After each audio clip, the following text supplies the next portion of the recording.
que socialmente nos están llevando a no saber qué va a haber dentro de un tiempo y no sabemos tampoco qué tipo de procesos vayan a tener que adaptaros, pues os hablé de varios proyectos. En este caso he invitado a estos dos compañeros, ¿vale?, que se van a presentar ahora ellos y os comentarán y os dirán, o han preparado una documentación para que os informéis de otro tipo de opciones, y la idea es que veamos de lo que estáis viendo como más sistemas que existen, que hay, que son los que nos manejamos, hasta otros que son, se supone que alternativos, pero ahora nos contarán que han existido a lo largo de la historia y están ahí como experiencia, los veáis y luego podáis trabajar el día de mañana con la posibilidad de poder vosotros mezclar lo que queráis, ¿vale? Entonces, bueno, os doy paso a mis compañeros y yo hoy no doy clase. Muchas gracias. Pues nada, somos Carlos Coca y yo Óscar Miguel. Él es maestro interino de Educación Física y yo soy profesor interino de Historia, y los dos participamos y militamos en diversas asociaciones libertarias de todo punto, desde puramente educativas hasta la CNT. Entonces conocemos también casi todas las caras de la moneda, desde la educación convencional, desde la educación en la que trabajamos, hasta la educación alternativa en la que muchas veces participamos y colaboramos. Y por eso nos ha invitado la profesora, porque podemos dar una visión de los dos campos. Lo primero que queríamos diferenciar, para dejarlo claro, es que hay que diferenciar los proyectos de innovación dentro de la educación convencional, dentro de la educación estatal, por decirlo así, a la educación libertaria al margen del sistema. Aunque algunos de estos proyectos muchas veces se tocan, muchas veces hay profesores o gente que tiende dentro de la educación convencional a hacer diversos proyectos, a innovar, a luchar por hacer diversas cosas, siempre están muy limitados por la ley. Pues se marca lo que tienen que hacer, que tienen que hacer una división por edades dentro de las clases, que tienen que estar las asignaturas marcadas, no puedes dar la asignatura que quieras, tienes que hacer ciertos contenidos con los que tienes que cumplir. Eso también limita mucho a la hora de hacer proyectos de innovación, aunque no ha evitado que muchas veces dentro del propio sistema convencional, desde los 60, sobre todo que nace en Francia con mayo del 68, se empiecen a hacer diversos proyectos de innovación dentro del propio sistema. Pero en cambio de lo que vamos a hablar aquí es de la educación un poco al margen, que es la que menos se conoce, que es un poco más desconocida. La educación libertaria no tiene que dar cuentas al Estado, ni a una serie de leyes, ni tiene que dar cuenta ante nada, porque se hace totalmente al margen. Son gente que se une, monta sus propias escuelas y empieza a trabajar en relación a una serie de parámetros que luego vamos a desarrollar. Estas, así por lo más general, están basadas en el aprendizaje cooperativo, en el que todas las edades se mezclan, todos los alumnos colaboran unos con otros, se da plena libertad a los alumnos para que experimenten de forma autónoma, para que salgan a la calle, suele ser en aulas pero no limitadas, se suele salir a la naturaleza, se suele hacer movidas, no es como aquí, como la convencional, que sí, le sacas a los chavales un día a dar un paseo por la ciudad y ya tienen para todo el año. No, es más estás en el campo, pueden ver en lo terreno cómo lo que trabajan, cómo la física como tal se está viendo, lo están viendo ellos mismos, están haciendo lo que es el aprendizaje por descubrimiento, cómo ellos mismos lo van viendo poco a poco y cómo a través del ensayo-error van aprendiendo. Y además, pues eso, lógicamente al no estar limitados, tocan materias mucho más complejas que las que son las habituales, y los contenidos son totalmente abiertos. Ya os voy a dejar con mi compañero, que os va a hacer una aproximación histórica de todos las escuelas y todos los sistemas que se han ido metiendo a lo largo de la historia. Vale, muchas gracias. Primeramente agradecer a Teresa que nos haya traído hoy a Óscar y a mí a dar la charla, porque está interesada sobre el tema y ya es un punto muy grande a su favor.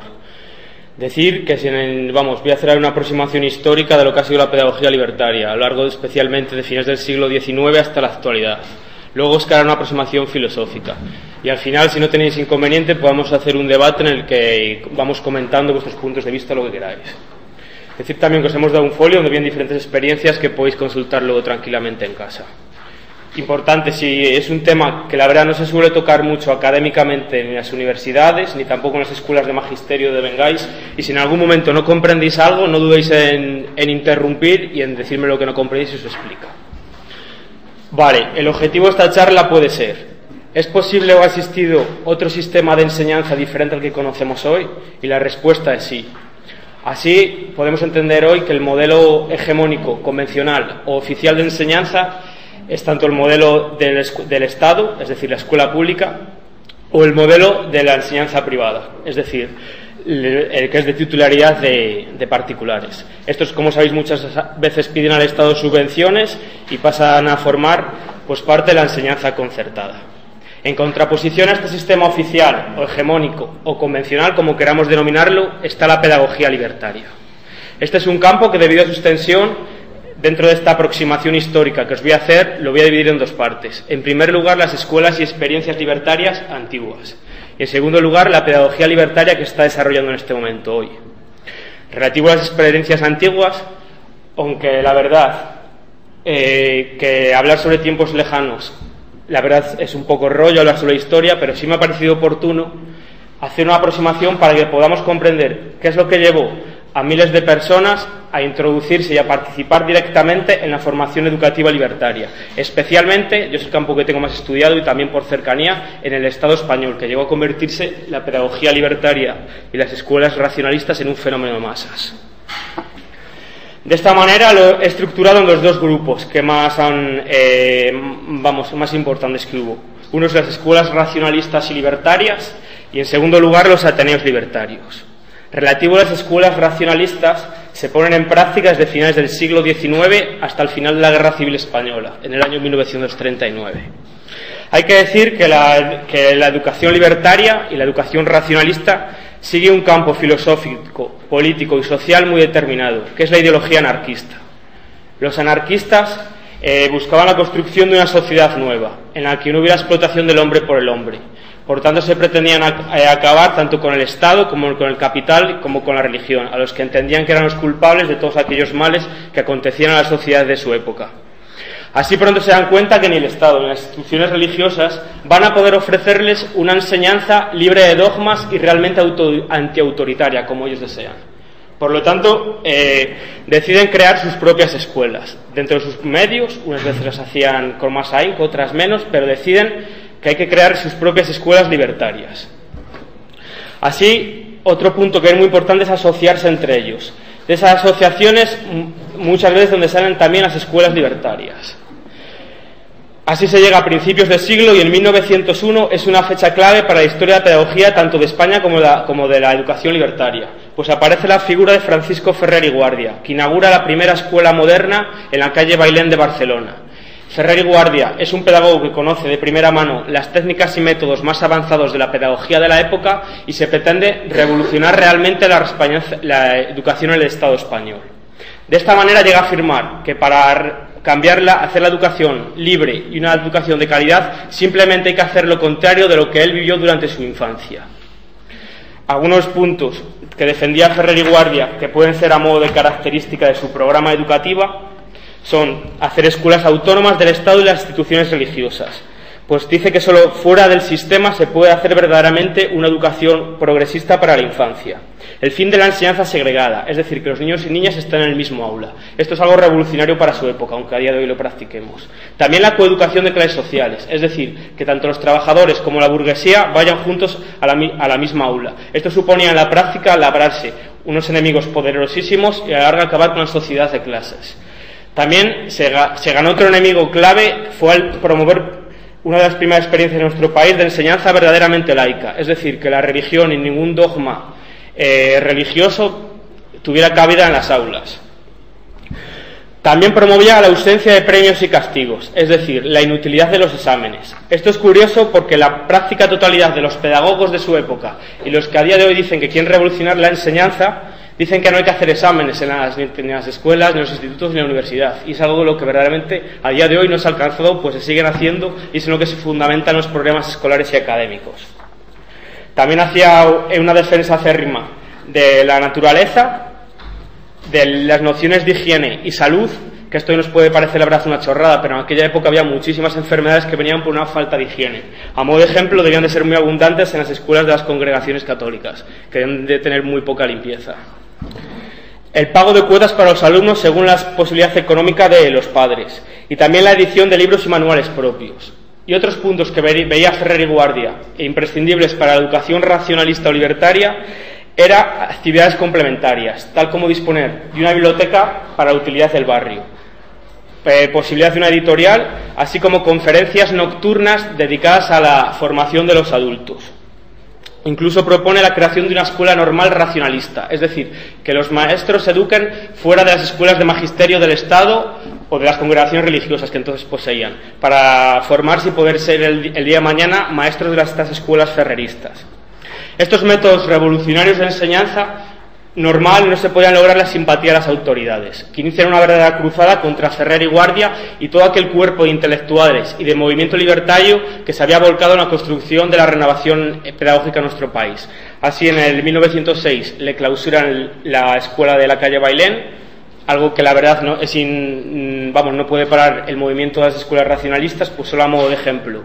En el 1906, ese mismo año, había 47 sucursales de la escuela moderna solo en la provincia de Barcelona.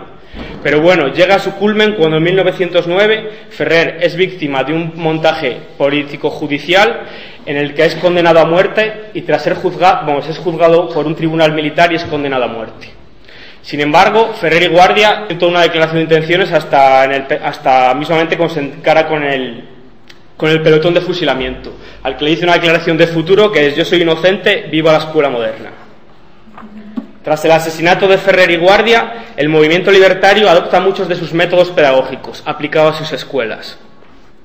Así, además, en 1910 nace la Confederación Nacional del Trabajo, la CNT, que apuesta directamente por la renovación de la enseñanza en el país. Y dice uno de sus fundadores que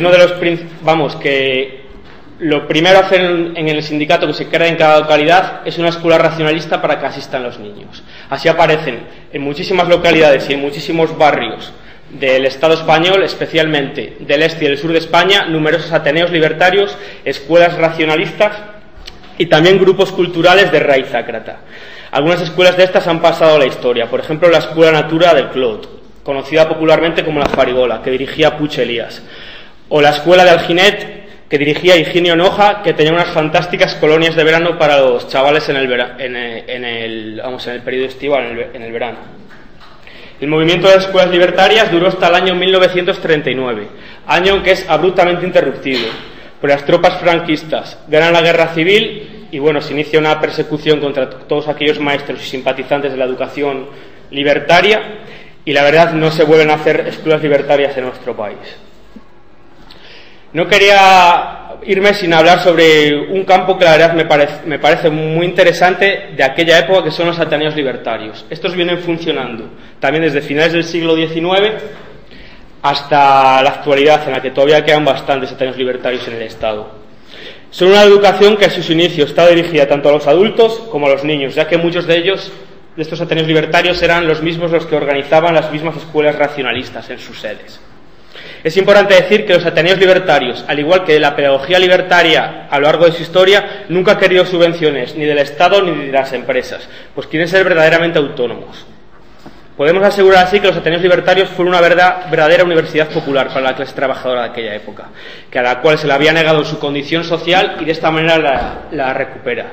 Y otra cosa muy interesante, algo que a día de hoy prácticamente está extinguido, es que los ateneos libertarios seguían de punto de encuentro de las gentes del barrio. Es decir, iban al ateneo libertario y ahí se relacionaban con sus semejantes, comentaban sus problemas, sus inquietudes y, lógicamente, pues creaba un clima de solidaridad que, lamentablemente, desde mi punto de vista, hoy hemos perdido. Algunas actividades de los ateneos libertarios, aparte de las escuelas, eran representaciones teatrales que solían ser prácticamente semanales, incluso diarias, con grupos de teatro que salían de las bases obreras del mismo Ateneo. También se hacían recitales poéticos, charlas y debates que muchas veces sí eran políticas, pero otras veces eran de formación. Y también debían de tener mucho éxito en la época las secciones excursionistas. De hecho, todos los ateneos libertarios se procuraban un grupo de senderista que fuera los domingos por la mañana a dar un paseo al monte. Las clases de alfabetización para los adultos eran también una realidad. Hay que decir que el éxito de los ateneos libertarios y de la educación libertaria en general de la época, la verdad, influía decisivamente en que la educación oficial había sido un total fracaso. Esto lo justifico. En 1900, 1 de cada 2 habitantes de Barcelona no sabían leer ni escribir. con lo cual vieron que veían claramente que el Estado ni las congregaciones religiosas habían tenido ya tiempo suficiente para nociones básicas de alfabetizarlos y no habían sido capaces ni de esta tarea básica, por lo cual acudían en masa a los centros sociales de carácter libertario. Por ejemplo, por poner un ejemplo cercano, en 1933 empezó a funcionar la Universidad Popular para Obreros de Zamora, que pásale, ahí podemos ver el programa semanal que hacían. Decir que durante la dictadura franquista, este es el programa que tenían, de una localidad cercana, aquí en Zamora. Bajo la dictadura franquista, lógicamente se clausuraron todos los ateneos libertarios, pero sí resurgieron con fuerza al volver la democracia. Vieron en el año 1976 que quizás el problema de alfabetización ya no era tan importante como en otra época, pues la mayoría de la gente sí sabía leer y escribir, pero sí había una serie de problemáticas social, cultural, urbanística y formativa que se podía atajar desde los ateneos libertarios. Así empezaron a funcionar, y los ateneos libertarios, aunque sí es verdad que muy mermados y en mucho menos número, llegan hasta la actualidad. En algunas ciudades como Barcelona podemos encontrar varias decenas de ellos a día de hoy.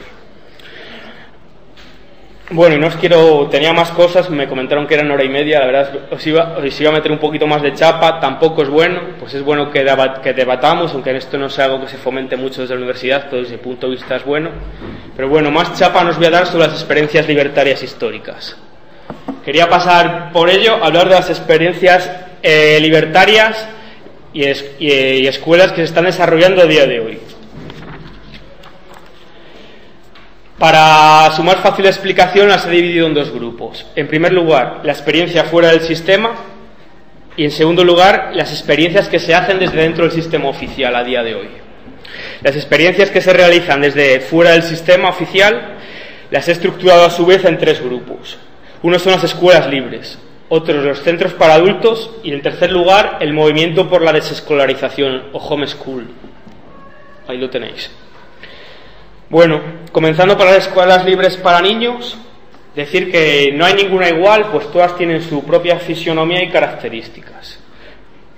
Hay que decir antes de nada, porque os puede sorprender un poco, ¿cómo escuelas libres para niños? ¿Es que hoy se hacen más cosas? Pues sí, la verdad, que aparte de la escuela convencional y la religiosa que vemos a día de hoy, por ejemplo en Salamanca son todas, hay una red de escuelas de índole libertario y alternativo que están muy distribuidas, tanto en el Estado español como a nivel internacional, y suponen una alternativa consciente y sensata que a día de hoy se está ofreciendo. Estas escuelas, como he indicado, aparte de ser independientes y tener su propia fisionomía, sí presentan una serie de caracteres básicos que os voy a explicar brevemente. En primer lugar, promueven la democracia directa y la responsabilidad frente a la delegación. Esto es, que se organicen por asambleas, y en estas asambleas se propone y se decide en total igualdad los participantes. En segundo escolar, el ratio escolar suele ser muy bajo. De hecho, yo que sepa ninguna supera los 10 alumnos por maestro. En tercer lugar, hacen múltiples actividades en la naturaleza. También procuran tener un huerto escolar o la gestión de una pequeña granja para que los niños descubran las actividades y estén en contacto con la naturaleza. Radicalmente se suprimen los exámenes y el concepto clásico de calificaciones académicas. Igualmente los maestros utilizan métodos no directivos, siendo el maestro un facilitador y no alguien que imponga o dirija ortodoxamente al niño en su proceso educativo. De esta manera se priorizan los intereses y la elección del niño. Igualmente acaban con los libros de texto editoriales, creando su propio material lectivo que aprovecharán para las clases y para futuros cursos. De esta manera provocan a su vez una conexión crítica con la sociedad, es decir, no se convierten en meros consumidores de cultura, sino que allí se procura forjar mentes conscientes y con inquietudes. Y bueno, la gente que suele salir de allí, especialmente el cuerpo del profesorado, suelen ser maestros rebotados de la pública, también padres y voluntarios que tienen inquietudes y deciden poner en práctica unos tipos de enseñanza pedagógicos más alternativos o libertarios. Bueno, y a continuación voy a explicaros también brevemente algunas experiencias libres que a día de hoy se están dando en funcionamiento, especialmente del Estado español, para que por cercanía pues nos podamos situar, las sentamos más cercanas. Porque quizá hablaros aquí una experiencia de Patagonia, pues decís, bueno, pues muy bien, es de Patagonia, pero cuando hablamos, por ejemplo, de la Escuela Libre de Paella, que está en Mérida, lleva 30 años funcionando y se define como libertaria. Promueve una enseñanza autogestionaria, en la cual el alumno participa junto al adulto en la toma de decisiones y en aquellos aprendizajes que quiere recibir cada día. Se promueve de esta manera que el alumno se guíe por sus intereses y no por un programa curricular fijo. En Paideia hay que decir que de los objetivos curriculares mínimos y de estas cosas que tan bonitas son cuando estudiamos oposiciones y todo esto, la verdad que pasan olímpicamente. Y dicen que el fracaso escolar, si existe, es porque hay un sistema capitalista que diferencia entre clases sociales y también porque se imponen una serie de notas y una serie de conocimientos que se creen que se ven alcanzado por edades, y que si el alumno siguiera su proceso natural de formación no podría existir el fracaso escolar en ningún momento. Igualmente, este es un sistema totalmente legal, pues la Constitución contempla que hay libertad de enseñanza, sobre todo a la hora de elegir a los padres. Para la consecución del título de escolarización, que podéis preguntaros, ¿y cómo esos chavales salen de allí con el título de escolarización? Vale, pues no salen con título de escolarización. En Paideia dan hasta tercero de la ESO, el equivalente a tercero de la ESO en el convencional, y para si quieren reincorporarse a cuarto en el instituto o al organismo laboral competente, se les hace un examen y se reincorporarán a los institutos. Decía a modo de anécdota que una de las fundadoras de la escuela Paideia es Josefa Martín Luengo, que era de natural de Salamanca y que se murió el año pasado. El resto del colectivo lo componen desde personas que trabajan a tiempo completo como voluntarios. Hay algunas imágenes, por ejemplo, hay una asamblea que están haciendo en la escuela. Como veis, hay niños, me parece que tienes de los 3 hasta los 16 años, hasta los 15 años. Otro ejemplo histórico es Summerhill. Es una escuela que se desarrolla en Inglaterra, creada en 1924 por Alexander Sutherland Neill. En esta se sigue un funcionamiento que se basa en dos características, promoviendo una enseñanza de la democracia. Es decir, en primer lugar, la posibilidad de que los alumnos escojan si desean asistir a las clases o no. Y en segundo lugar, las asambleas. Defienden que el niño debe vivir su propia vida y para eso ha de decidir sus propios aprendizajes, no los que quieran sus padres ni los educadores.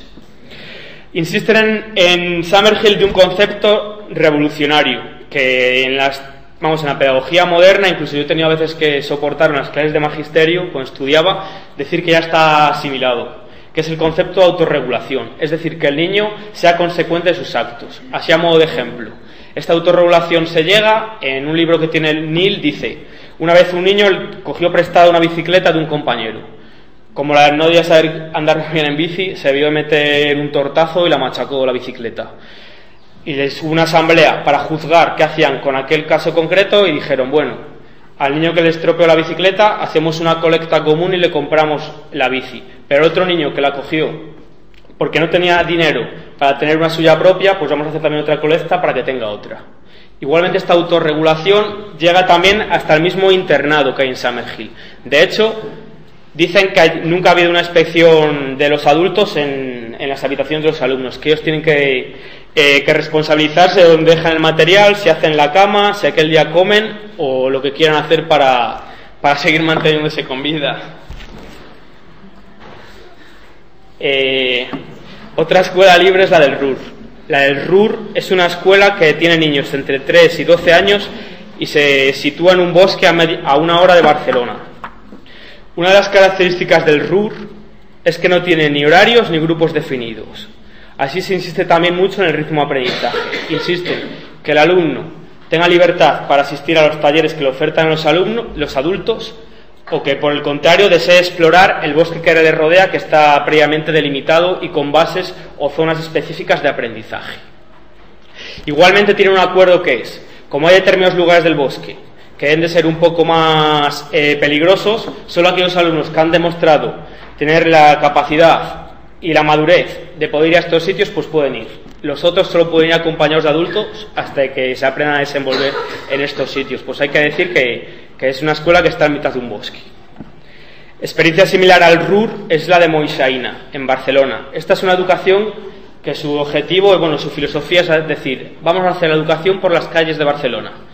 Así, tienen alquilada una masía donde dan clases, sí, pero también utilizan especialmente los parques de la ciudad y la playa.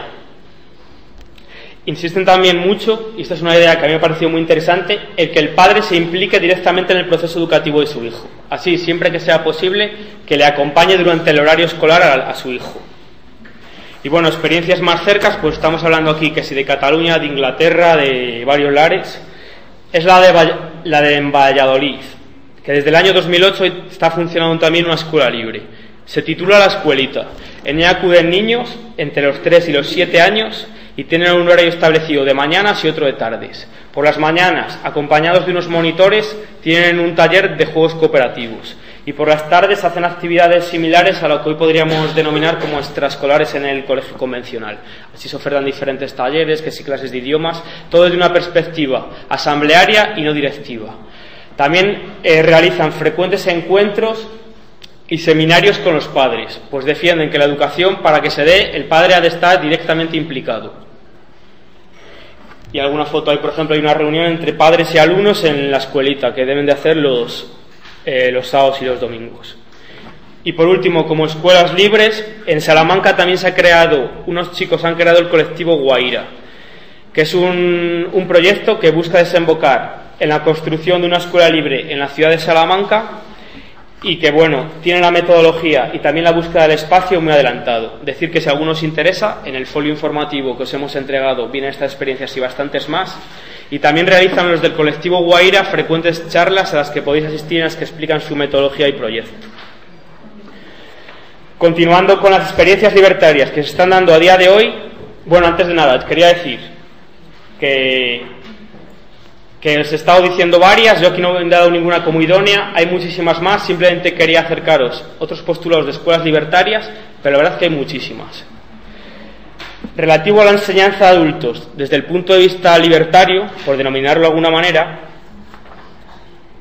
además de los ateneos libertarios, de los cuales ya os he estado antes martirizando sobre ellos, también existen una serie de escuelas de carácter popular que se desarrollan en muchos barrios de las ciudades. Por ejemplo, la Escuela Popular para Adultos de la Prospe, en Madrid, que desarrollan actividades dependiendo de las inquietudes que tenga el barrio. Otros centros culturales que me parecen muy acertados a día de hoy, sobre todo en la sociedad en la que vivimos, son los centros sociales. Estos, por su crítica al capitalismo, muchas veces deciden ocupar el espacio y sufren los posteriores desalojos. Un ejemplo es el desalojo que hubo hace poco de un centro social ocupado en Bilbao, que era el Cucucha. Y por último, también un movimiento que ha surgido, que ha coincidido este año, y que parte de unos postulados libertarios basados en el asamblearismo y la autogestión, y que realiza muchas actividades en la calle de tipo formativo, es el 15M, el cual también me parece una magnífica idea y una magnífica praxis de cómo se puede realizar una educación en la calle y la formación de otras ideas, así como la formación como personas. Por último, dentro de estas experiencias, fuera del sistema oficial, he incluido el sistema de la desescolarización, la educación en casa. Este también se denomina por su significado en inglés, las home schools, y siguen los postulados de pedagogos como Iván Illich o Pedro García Olivo. Defienden que la enseñanza debe ser impartida por los propios padres, no por funcionarios del Estado. Así, los padres deben de involucrarse y ser los propios maestros de sus hijos. En la práctica esto se traduce en que hay numerosas organizaciones a nivel internacional que se procuran coligar entre ellas para que sea posible, y también debido a las condiciones económicas en las que vivimos en esta sociedad, en la que lógicamente hay que trabajar para sustentarse, pues muchos de estos padres que tienen que acudir a trabajar y no pueden estar con sus hijos educándose, pues procuran de asociarse entre ellos y liberar a tiempo completo a un padre o buscar a un maestro afín para que les imparta esta educación en casa. Y por último, os quería comentar un poquito las experiencias alternativas que sí se están dando dentro del sistema escolar oficial.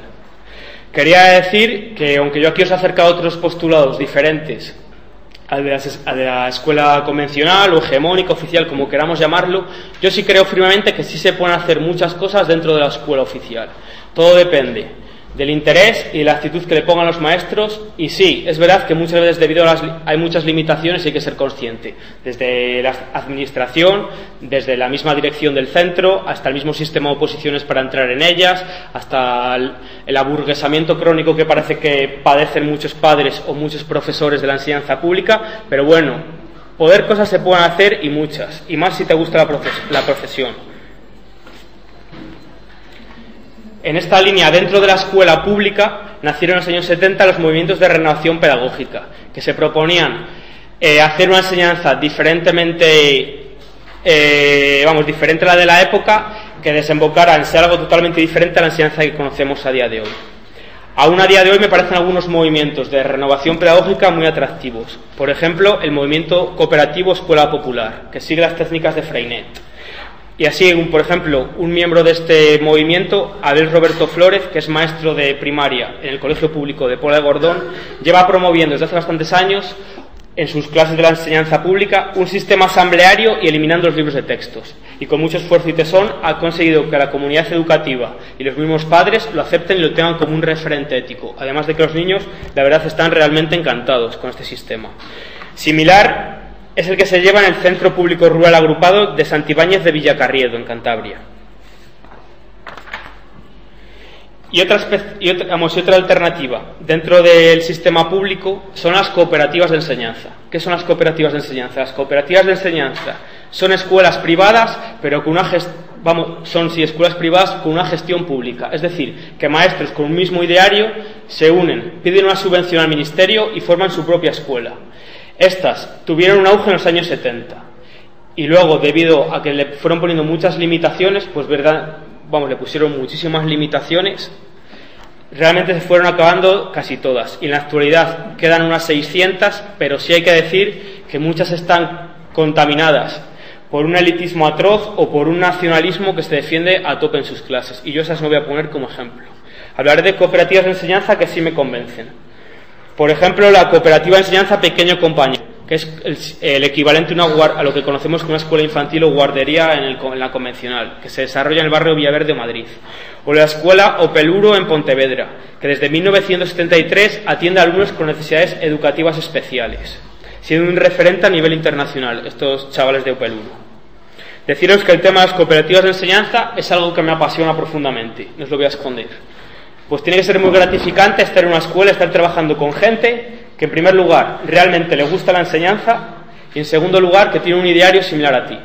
Yo desde aquí os quiero decir que si alguno de vosotros va a opositar simplemente porque salen a la par que las oposiciones de Guardia Civil, como pasa en muchas ocasiones, no lo hagáis, por favor, porque esa es una manera de perpetuar sistemas que no convienen en nada para la enseñanza y porque yo creo que a día de hoy todavía es interesante que las escuelas públicas, libertarias o cooperativas no sean idénticas o similares a los cuartelillos de la Guardia Civil, porque si no, buena cosa estamos haciendo.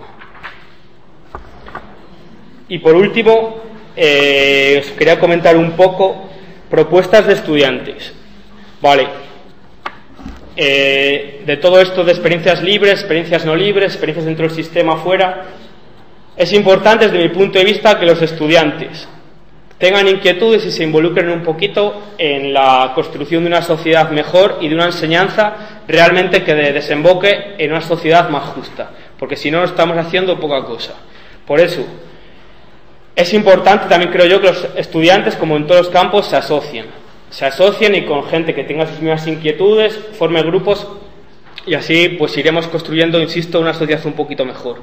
Yo sí tuve la suerte, por ejemplo, cuando estaba estudiando en magisterio en Zamora, que nos juntamos así un grupito de chavales con bastantes inquietudes y dijimos, bueno, pues ya que la universidad no se molesta mucho de que conozcamos la enseñanza en las escuelas o traernos niños, pues vamos nosotros a por ellos a las escuelas públicas y los traemos a la universidad. Y es lo que hicimos. Creamos un proyecto que se llamaba Experimentemos, funcionó durante 3 años y llevamos 2 horas a la semana a niños a la Universidad de Zamora. Lo único que le pedíamos a la escuela de magisterio era que nos abriera un aula, no queríamos ni que nos diera ni un euro, ni que tuviéramos la supervisación de un profesor, ni de un departamento, ni nada. La verdad es algo de lo que me siento muy orgulloso. Fue muy bonito, los niños estuvieron muy contentos, viví de primera mano una experiencia de educación libertaria y de actividades que hacíamos allí, pues bueno, pues hacíamos realmente lo que nos apetecía. A primera hora, dependiendo del día, hacíamos reunión o no y decíamos, pues si nos apetecía hacer artesanía, si nos disfrazábamos y dábamos una vuelta por el barrio, si acudíamos al parque a jugar, si escribíamos en el cuaderno de Experimentemos, o si hacíamos teatro o mimo, si íbamos a plantar las legumbres que habíamos plantado en la Escuela de Magisterio de Zamora, o las regábamos, o si hacíamos una excursión al campo cuando los padres nos daban permiso. Y bueno, fue una experiencia bastante interesante y la verdad que quedé bastante contento. Y bueno, después de contaros aquí mis batallitas, espero no haberos traumatizado en serio, mucho. A continuación os quedará una aproximación filosófica en torno al campo de la educación libertaria, y después, si os parece, pues podemos entablar un turno de debate o de preguntas y en el que podemos opinar todos un poco. Bien, pues yo voy a intentar ser breve porque además lo filosófico pues normalmente es bastante coñazo, al menos desde mi punto de vista. Y eso, pero es para también ver cómo todas estas escuelas no nacen así de la nada, de que se le ocurren a 4 colgados que dicen voy a montar una escuela y ya está. Todo esto viene de una tradición histórica y filosófica muy antigua que se lleva formando y que decide romper con una educación convencional que muchas veces no convence y que se encuentra con muchas trabas. De hecho, solo hay que ver con muchas de las alternativas que ha habido históricamente, han ido renovando la educación a lo largo del tiempo. En cuanto a esta línea ideológica, hay que diferenciar 2 grandes corrientes. Estas 2 grandes corrientes tienen aspectos ligados que muchas veces se entremezclan y se chocan y demás, y que coinciden en bastantes aspectos, pero que están bastante definidos. Por un lado tenemos una visión más filosófica y humanista. Esta es la que voy a desarrollar primero, encabezada por una figura muy clara, que es Tolstoy. Tolstoy, que también es muy famoso por sus famosas obras literarias, crea una escuela que es la escuela de Yasnaya Poliana, que es en su pueblo donde nació y donde murió. A pesar de los múltiples viajes que hizo, es su pueblo y donde él vivía, y consiguió grandes avances en la educación, consiguió renovar muchísimas cosas, aunque a pesar de ello muchos pedagogos contemporáneos a él consideran que era una cosa de un aristócrata que se aburría y se ponía a hacer cosas ahí con la peña que trabajaba para él. Entonces, a pesar de todo ello, vamos a ver cómo muchas de las teorías vamos a ir viendo cómo a principios de 1900 empiezan a ser cosas que casi hasta los 50 o 60 no empiezan a implantarse en muchas de las escuelas convencionales. Tolstoy, por ejemplo, defiende varios valores. Defiende el humanismo, defiende la democracia y defiende la libertad. Defiende que la libertad, esos 3 valores, humanismo, democracia y libertad, han de empezar del pueblo, han de nacer desde el pueblo y han de nacer para él. Ya que dice que es imposible competir en igualdad de condiciones o estar en democracia cuando tienes una educación para la gran burguesía y una población totalmente analfabeta que no sabe y no puede competir con todos los demás valores. Entonces tiene que conseguir una educación igualitaria para poder conseguir una democracia o una libertad plena. En cualquier caso, esto lo considera con un valor muy, muy claro. Tolstoy considera que esta es la forma de derrocar al sistema capitalista. La mayoría de estas escuelas, tanto las humanistas como las de la siguiente corriente, consideran que es una forma de cambiar la sociedad. Considera que la educación es una forma que de una manera o de otra, diferentes corrientes o diferentes propuestas, como antes ha añadido mi compañera, que habéis visto totalmente variadas y de todos los estilos, todas tienen más o menos un fin común, que es derrocar al sistema para conseguir un sistema mejor y más igualitario.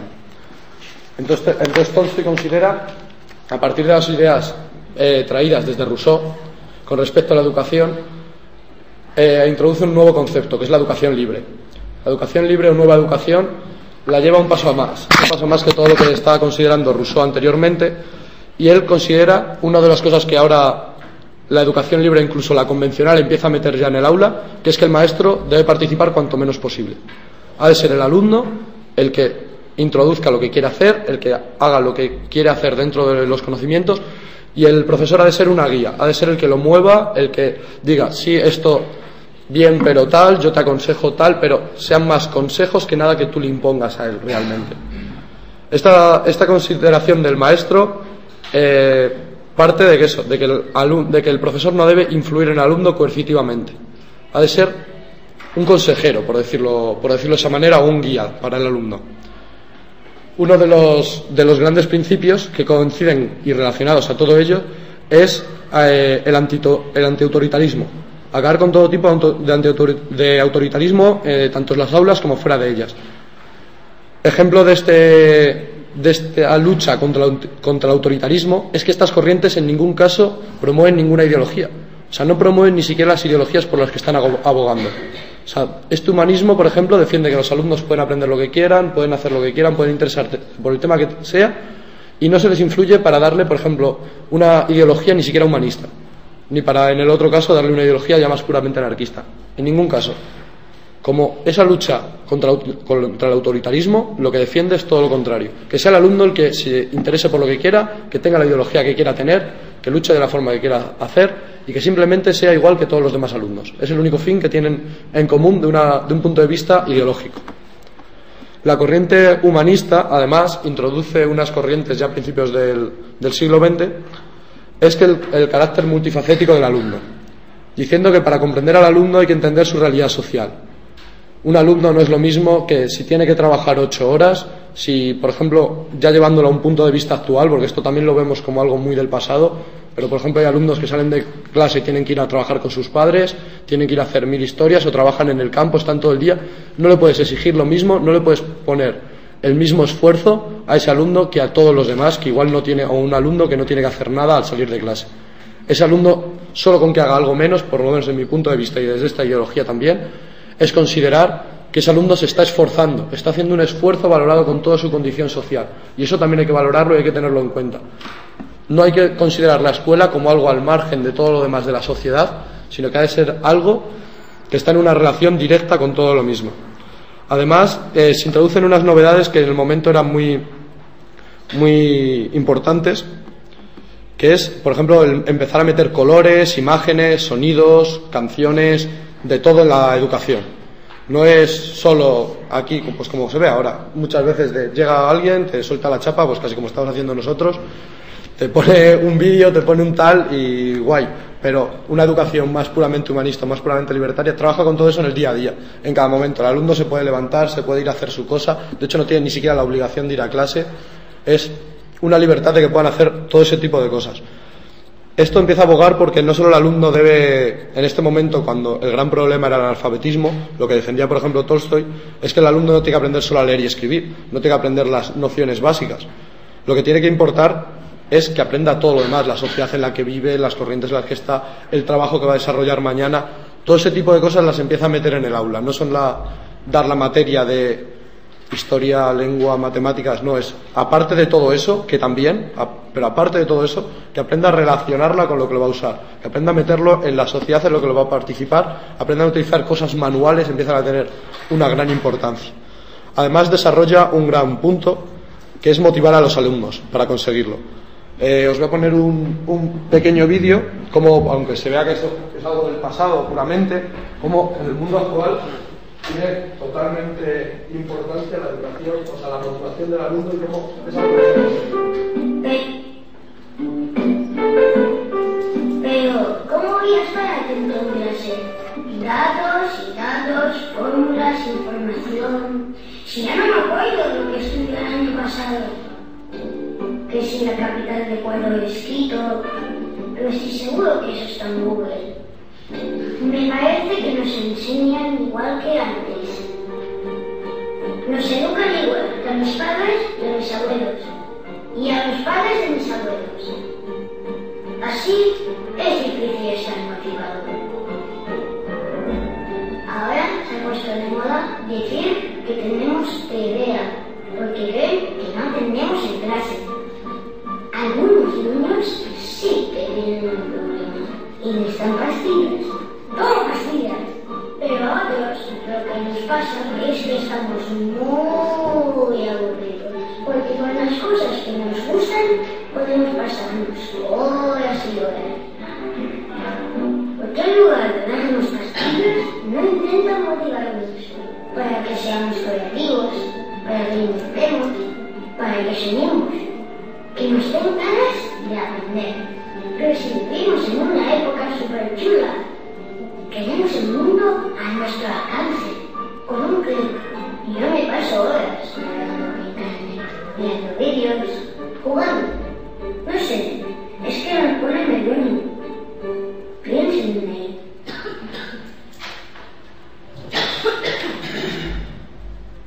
La cuestión de todo eso es cómo podemos ver como desde, aunque todo esto lo veamos súper antiguo, de la motivación, de tal, de que empiezan a meter imágenes, de que ahora ya parece que es eso, ponemos una cuestión como este tipo, un vídeo pequeño y ya, guau, es la panacea.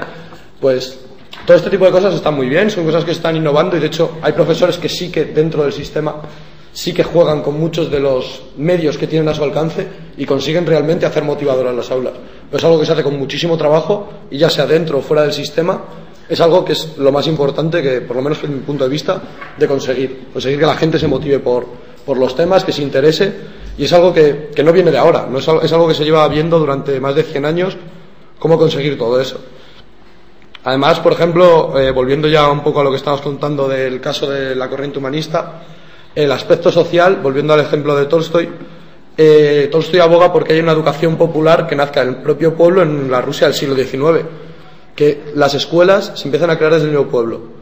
Esto es algo que a día de hoy, a pesar de las escuelas libertarias, no se ha conseguido. Dentro de España no está recogido en la Constitución, que se puede hacer una ley, pero, por ejemplo, no se puede llegar hasta ciertos niveles. Por ejemplo, el ejemplo de Paideia, que tiene más de 200 alumnos, no puede llegar a hacer la educación secundaria obligatoria o el bachillerato, cuando, por ejemplo, las escuelas religiosas sí que lo tienen.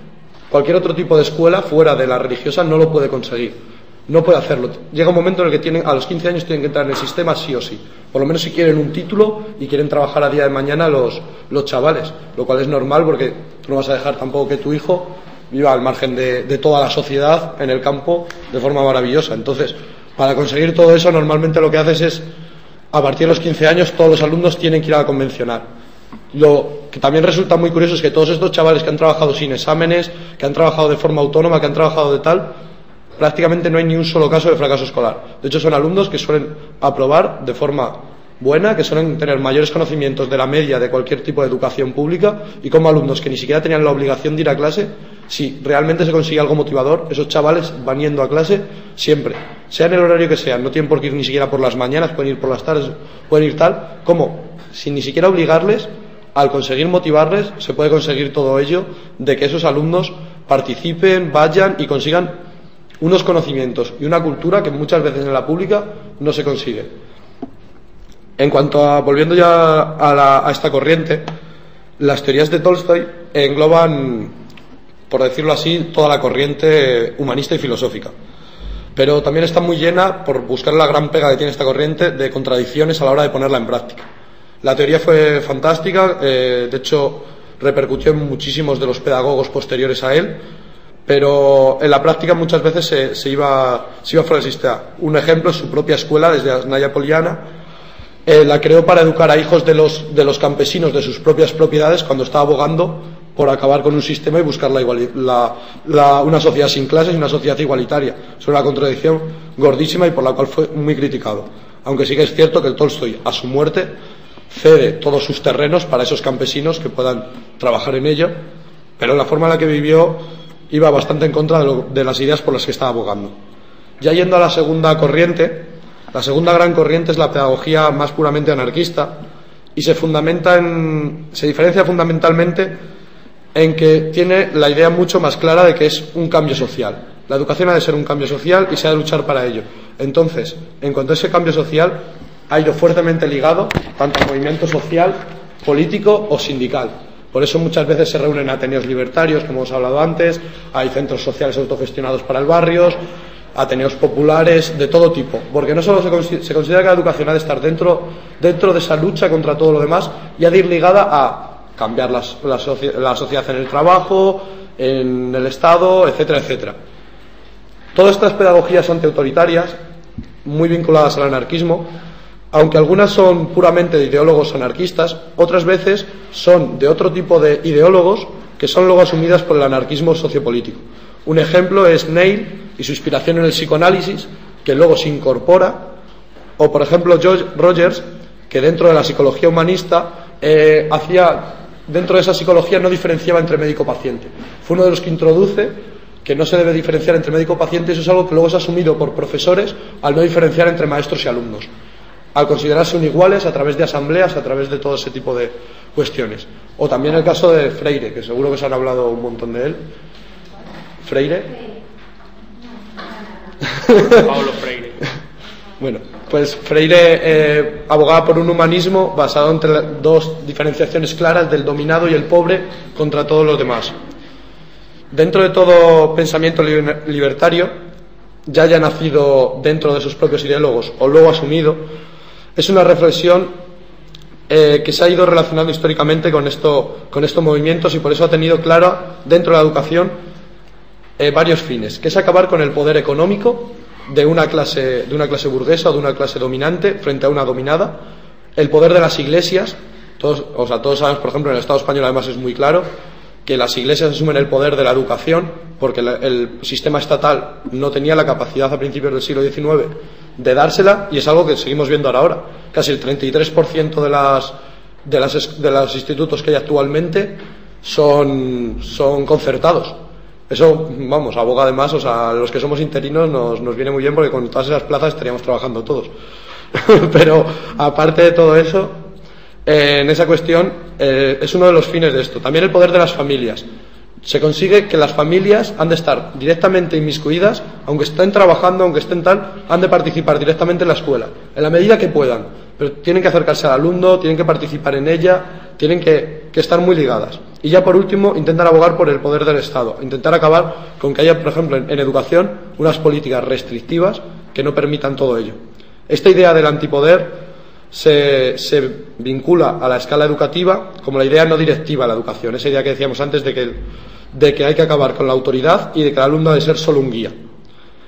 En cuanto a la tradición histórica anarquista, y ya entrando en materia educativa pura y dura, se aboga por varios principios, que son la educación integral. La educación integral considera que no solo ha de haber un aprendizaje de actividad puramente intelectual, sino que también manual. Un chaval que, por ejemplo, va a ser ingeniero el día de mañana no puede tener una educación solo intelectual, sino que también va a ser muy beneficioso para él una educación manual de aprender a trabajar con ciertos utensilios, aprender a manejar, a construir pequeñas cosas, a trabajar propiamente en la escuela, muchas cosas que se van incluso incorporando a esas escuelas que, al ser autogestionadas, van trabajando con todo ello. Es el caso de, por ejemplo, se empieza a meter en la educación la asignatura de tecnología como si fuera algo manual puro y duro, pero que bueno, una asignatura acá, no sé si es un curso o 2 cursos que se dan en los institutos, no es algo ni mucho menos que es la educación integral basada en la mezcla de ambas, tanto la intelectual como la manual.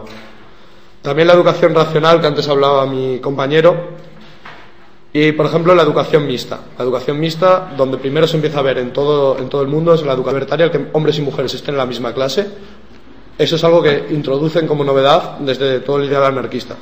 Y por supuesto la participación asamblearia. Esto es algo que aún no se ha conseguido. El que en la mayoría de las clases haya, de forma asamblearia, sean los alumnos los que deciden cómo la quieren hacer, cómo quieren trabajar, qué aspectos quieren valorar, si esta semana ha surgido un problema, qué es lo que ocurre, todo ese tipo de cuestiones. Por ejemplo, hay en casos de educación libertaria un ejemplo así muy claro, es como una propia asamblea, cuando por ejemplo un alumno igual ha tenido un problema en casa gordísimo, tú en una escuela convencional, como por ejemplo la que trabajamos, el alumno está obligado a ir a clase. Si está, por ejemplo, en educación secundaria obligatoria, tiene la obligación de ir a clase.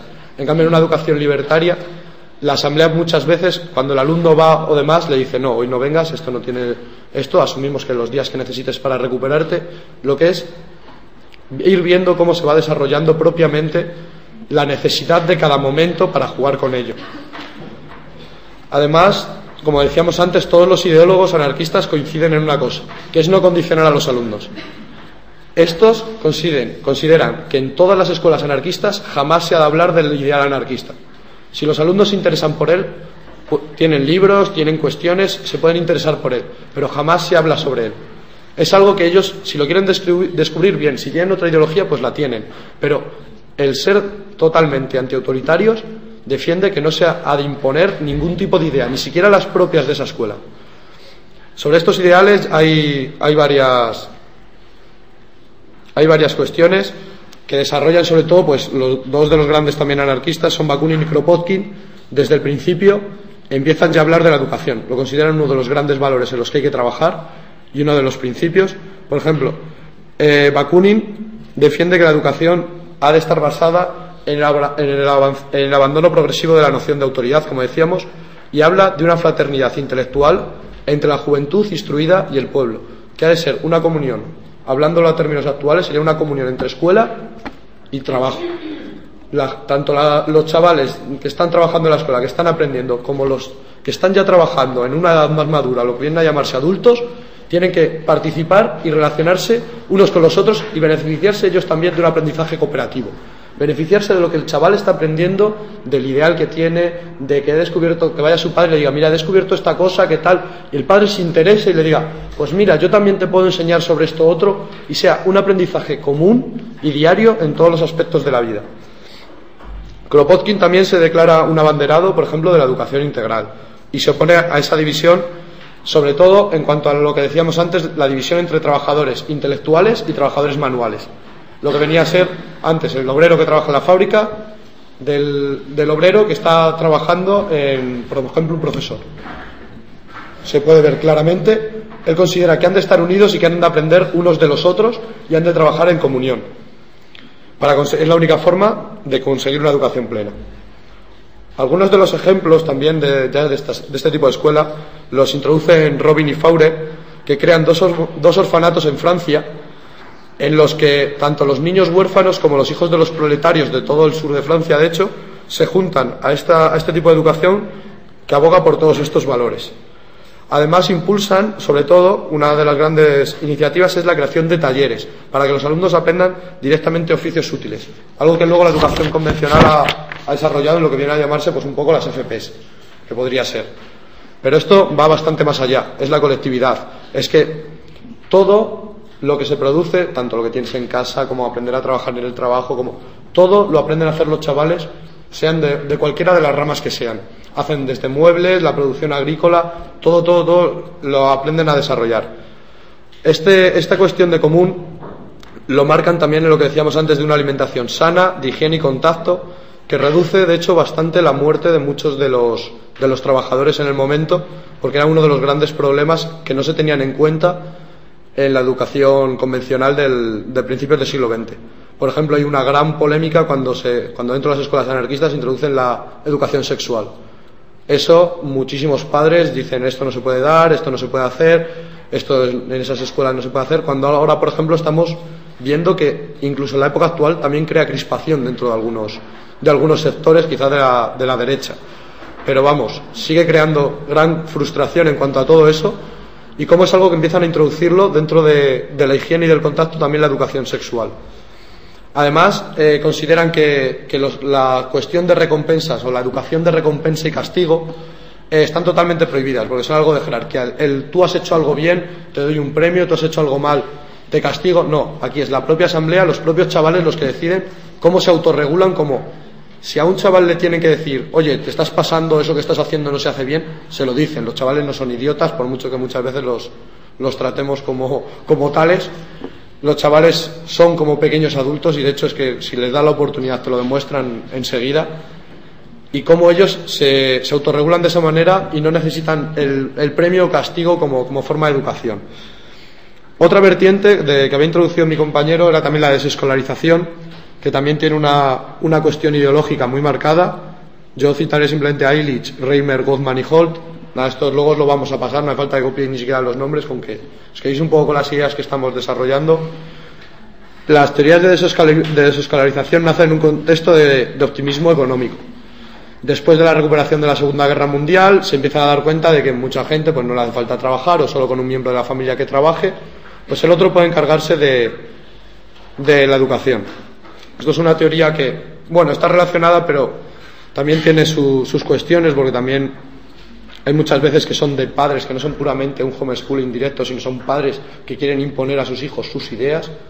No es una cuestión antiautoritaria, no es una cuestión tal, pero sí que introducen ciertas cosas, que es como entre los padres de forma cooperativa empiezan a enseñarse a cómo poder enseñar a los alumnos, que les doy. Por ejemplo, ahora en España hay un foro enorme de padres que tienen este tipo de iniciativas, en el que ellos mismos se van diciendo sus problemas, sus vivencias, sus casos, y se van contando todo eso.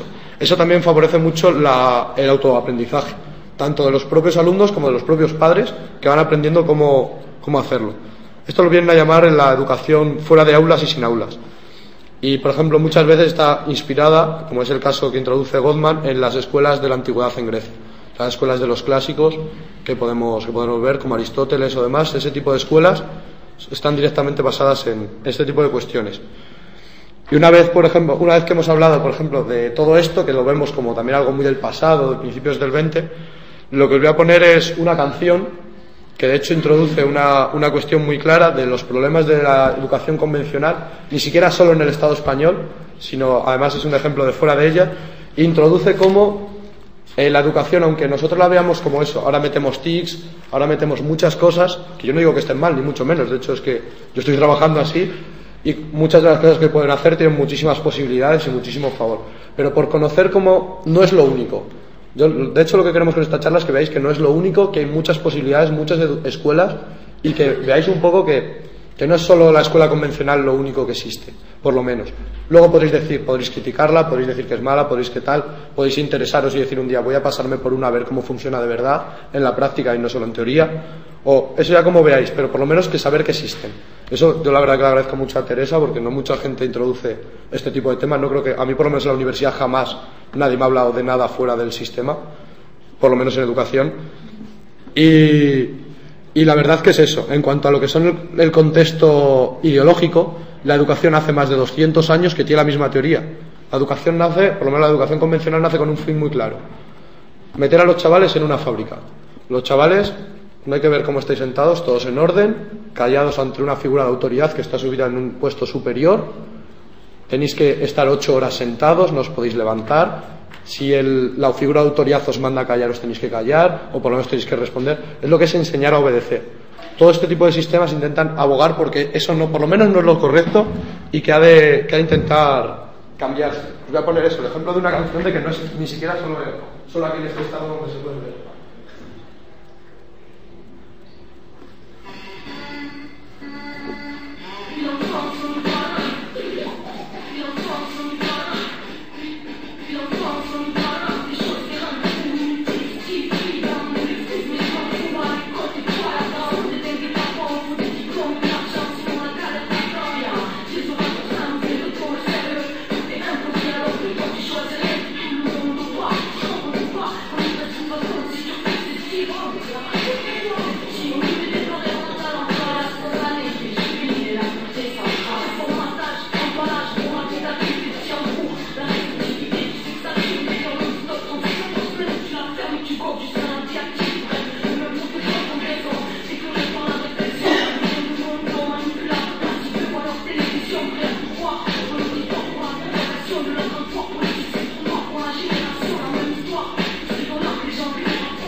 Bien, pues todo esto, vamos, es un ejemplo así igual más visual de toda la crítica. La mayoría de las imágenes son de películas y demás.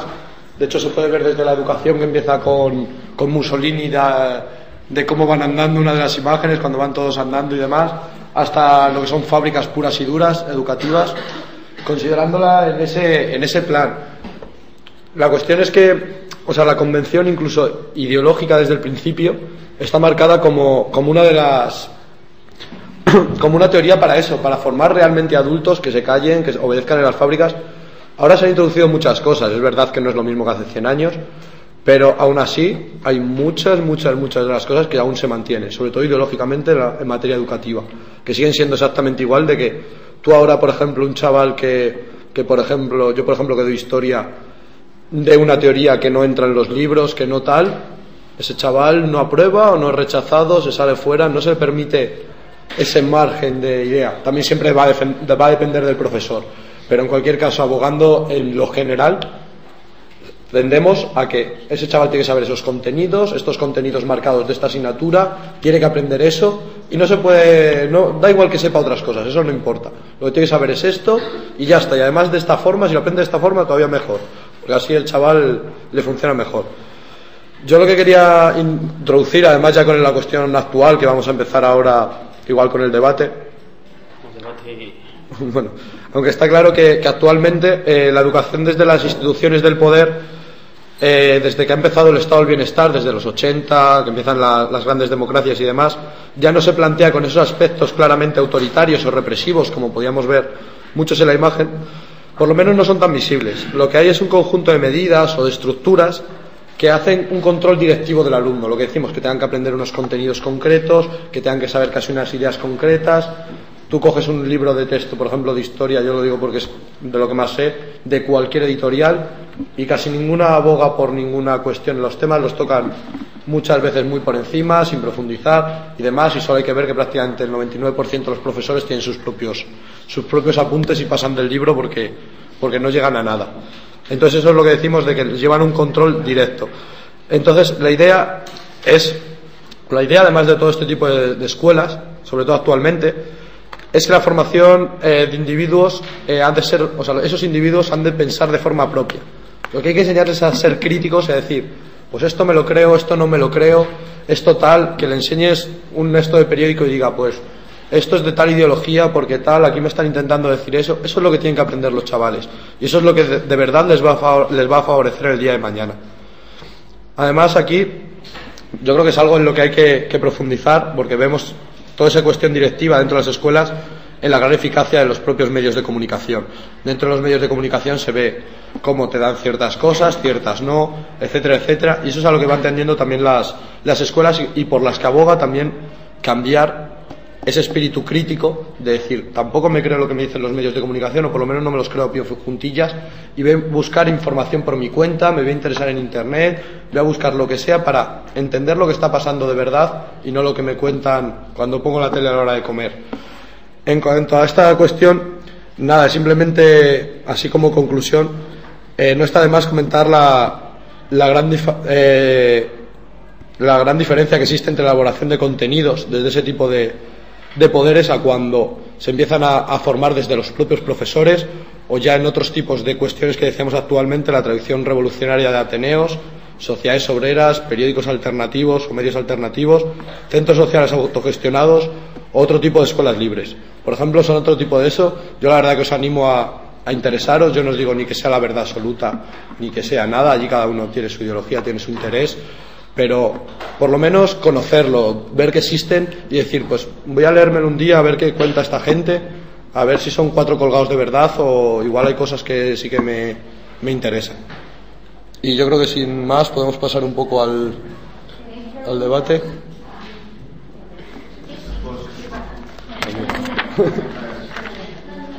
O debatir, vamos. O debatir alguna cosa. Hemos dado unos postulados, pero a lo mejor estáis totalmente de desacuerdo con ellos o nos han gustado mucho. ¿Cuál? Él es maestro interino y yo profesor interino. Yo mismo no ejerzo. Yo ejercí el año pasado. De la pública. Yo estuve en un tipo de cooperativa muy particular el año pasado. que bueno, no es un ejemplo. Pero, no me gusta la forma pero de también participamos en colectivos libertarios. O sea, estamos en las dos caras. Bueno, pues yo por ejemplo... ¿Cómo? Que si os vais a las escuelas estas se os paga o no. No, yo por ejemplo, yo voy a ver mi caso. Yo no estoy trabajando ahora mismo por todo el sistema de recortes que hay. Hubo unas oposiciones en el mes de junio, ¿sabéis? Yo la verdad saqué muy buena nota, pero era imposible sacar plaza. Incluso es tan imposible que a día de hoy ni estoy trabajando, no me han llamado. Y no, a lo mejor esto hace 2 años hubiera quedado de los primeros, tenía hasta para elegir con un 8. Pero esta vez nada. O sea que yo creo que también el sistema es interesante en todo ese adoctrinamiento que nos lleva. O sea, cómo va quemando generaciones a lo mejor de maestros con más inquietudes, porque dices, es que al final acabas harto, te presentas a las oposiciones, sacas muy buena nota, ni así sacas plaza, ni así trabajas, dices, pues ¿qué vas a hacer, sabes? Aparte de que, con esto quiero decir, aparte de la chapa que estoy dando, que es otra alternativa incluso laboral, lo de las escuelas cooperativas, las escuelas libres, algo que hay que ver que el Estado a día de hoy no está apostando por ello, no está apostando por su propia enseñanza, la pública, está dejando muchas competencias, tanto en autonomías, con sus pros y sus contras, y sobre todo en las congregaciones religiosas. Y como decía Óscar, yo ahora os animo, es incluso, ya no es del punto... por llamarlo de alguna manera filosófico, sino desde el punto de vista laboral, otra opción más, la de la escuela libertaria. Sí, pero bueno, en cuanto a cooperativas sí, pero en las escuelas libertarias propiamente, normalmente la mayoría de los profesores no cobran. Son voluntarios que trabajan en la universidad o trabajan en la universidad pública y de forma voluntaria colaboran con ese tipo de asociaciones en su gran mayoría. Sí que es verdad, por ejemplo, en Paideia creo que hay 1 o 2 personas que viven con fondos que vamos, que igual, o sea, viven para comer. Hay unas cuantas. Para comer. Pero hay de todo, hay desde unas que sí cobran y otras que no. Eso la verdad es que sí, eso ya depende de cada experiencia. Por ejemplo, la que se está formando aquí en Salamanca no van a cobrar ninguno. Eso sí, os dijeron que no podían cobrar, ¿verdad? Coinciden entre ellos. Sí. Claro, esto realmente es al margen, ellos son cómo se autogestionan y cómo lo ven. Entonces también depende un poco de cada caso. Yo creo que en general la mayoría son voluntarios y esa cuestión, por ejemplo, en Francia pasa mucho, así extrapolando un poco, en Francia son oficiales las escuelas libertarias hasta la universidad. Existe la universidad libertaria, que de hecho es como la concertada, hacen un examen al acabar y le dan el título igual que la oficial. Y de hecho muchas de ellas son más reputadas y tienen mucho mejor cabida a la hora de buscar trabajo que las públicas, porque tienen profesores muy reputados. Y casi todos son profesores de la universidad que de forma voluntaria trabajan en la Universidad Popular. Yo sí tenía una pregunta, porque decís que aquí en la escuela libertaria la asistencia a clase es voluntaria. O sea, si el alumno quiere ir a clase va, y si no le interesa no va. Entonces, aunque estén fuera de la ley es muy clara en el sentido de que un alumno tiene que estar escolarizado y tiene que ir a clase hasta los 16 años. Entonces, ¿cómo salvan eso? La cuestión, la mayoría de las ocasiones, si me equivoco me corriges, pero la mayoría de las ocasiones están recogidas como una... Realmente no existe como escuela libertaria recogerte dentro del organismo. Tú te recoges como asociación cultural o como educación cultural o alguna cuestión así. Y realmente la escolarización, o sea, sí, en principio lo que tú dices es que es eso, tienen que ir la obligatoriedad de ir a clase, tienen que tal, pero realmente todos estos chavales... Yo te digo, aunque parezca que no y nos vendan como que esto es imposible y tal, casi un 99% de los chavales van todos los días. De hecho, si faltan es un día, pues porque lo que decíamos antes, igual ha tenido un problema en casa o ha tenido cualquier cuestión o está con una depresión y no quiere ir, o pues igual que si faltas a un trabajo, más una cuestión de ese estilo, que no falten, no es algo que digas no falta, o sea, es un chaval que no viene en 3 meses, como igual pasa más en la pública que en este tipo de educación. No sé si se han tenido problemas en algún caso con algún tipo de inspección o algo porque falta algún chaval. No lo sé si ha habido algún caso, yo que sepa no, ningún tipo de escuela, pero no sé si habrá habido algún caso. Juegan mucho, para responder a tu pregunta, con la legislación de cada país. Por ejemplo, en España, sí es verdad que tienen que estar escolarizados hasta los 16, pero la Constitución también recoge que los padres pueden elegir el tipo de formación que se les da a sus hijos. Entonces alegan eso y ahí ya hacen artimañas legales. Por ejemplo, los de Paideia que hagan un examen para entrar a cuarto a la ESO, que se reincorporarían dentro del límite de 16, y otros, la verdad, al no ofertar más que el equivalente a sexto de primaria, pues no tienen ese problema porque se reincorporan a las demás aulas, al igual que sucede con los de desescolarización. Que incluso hay algunas autonomías que están empezando a legislar el caso. Quizás los de escuela en casa tienen más problemas legales muchas veces que las escuelas libertarias. Muchas veces por eso, porque ahí sí que justifican de todos los días está el chaval en su casa. Entonces ahí sí que tienen más movidas legales, aunque también tienen, no sé, una serie de cuestiones legales para poder abogar por ello. Yo tenía una pregunta. No sé si lo dijisteis vosotros, pero yo había oído en clase hablando sobre las instituciones que son los propios niños los que piden que quieren aprender, pero a determinadas edades hay tantas cosas que no saben que existen. ¿Cómo pueden decir yo quiero aprender esto o lo otro? Sin, no sé, es como, ya no porque ellos no tengan imaginación para pensarlo, para saberlo, pero es como los niños, no sé, hay cosas que, o sea, ¿cómo pueden ellos decir yo quiero aprender esto?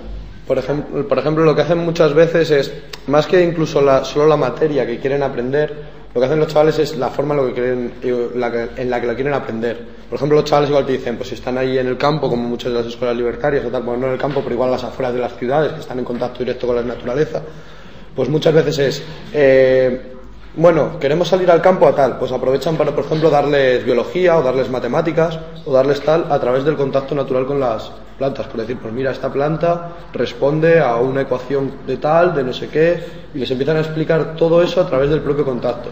Pues a través de la física, de mira, vamos a probar todo esto y luego os explico yo. Esta cuestión se la van explicando los propios maestros, se la van explicando a la vez que ellos lo van probando, a la vez que ellos están ahí. Dicen, pues mira, eso que has hecho significa tal y tal y tal, y responde a no sé qué ley de la física. Entonces, más que pedir lo que quieren aprender, piden la manera. Claro, piden muchas veces la forma, aunque también muchas veces porque no son las asignaturas convencionales. Entonces hay muchas asignaturas que podríamos decir asignaturas que las aprenden que no se dan en la educación convencional. Por ejemplo, eso, lo que decíamos de manualidades, que un chaval aprenda a hacer muebles, aprenda a hacer todo tipo de cuestiones, eso no te lo vas a tener en la clase oficial.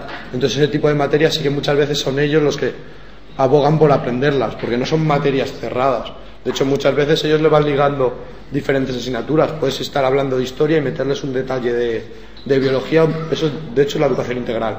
Es ir metiéndole de todos los estilos, ir aprovechando la situación que el chaval está generando o quiere hacer para ir enseñándole, ir explicándole un poco, y que el chaval, sobre todo, es despertarle el interés y que luego el chaval ya se interese.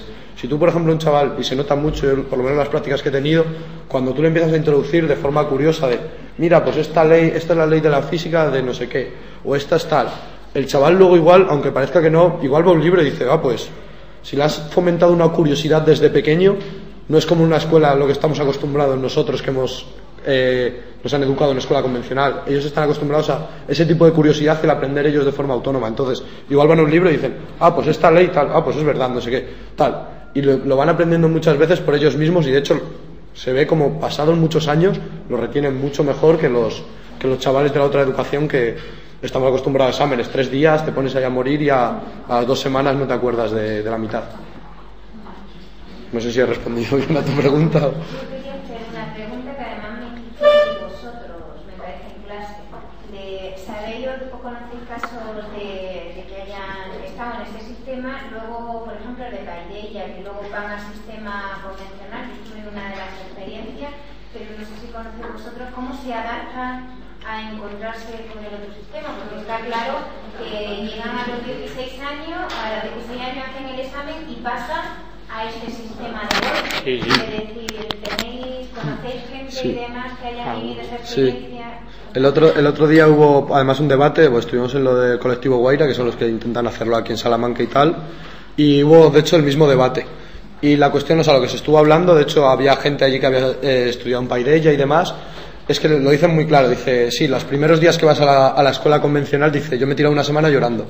Dice, luego ya, de lujo, he aprendido a convivir, a que los profesores sean de otra manera, que todo funcione de una manera, pero bien, y en cuanto a conocimientos, no tienen ningún problema. Normalmente suelen tener más de lo que llevan en la escuela convencional, muchas veces por eso, de ese tipo de aprendizaje. Igual hay algún punto que desconocen, pero en general la gran mayoría suelen ir bastante por encima. Y lo que se decía es que la cuestión que hay es que es más fácil pasar de una escuela antiautoritaria a una más autoritaria, por decirlo así, que viceversa.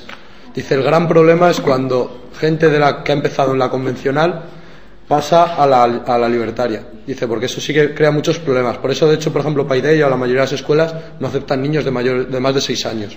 Porque por experiencias que han tenido, en ese choque no han podido con ellos. Dice, si han empezado desde pequeños no tienen problema con ningún chaval. No eso de que hay chavales rebeldes, de que tal, no suelen tener problemas, pero al revés sí. De que chavales que sí que han intentado meterlos, sí que también son normalmente chavales que ya vienen rebotados de que han estado en 20 escuelas y no eso, y también por eso igual han creado más conflicto. Pero aparte dicen que es muy, muy, muy complicado, gente que ya está acostumbrado a que le tengan que marcar toda la autoridad. Dice, si ha estado unos años, no, pero como te has ya más de 6 años, inviable. No sé si...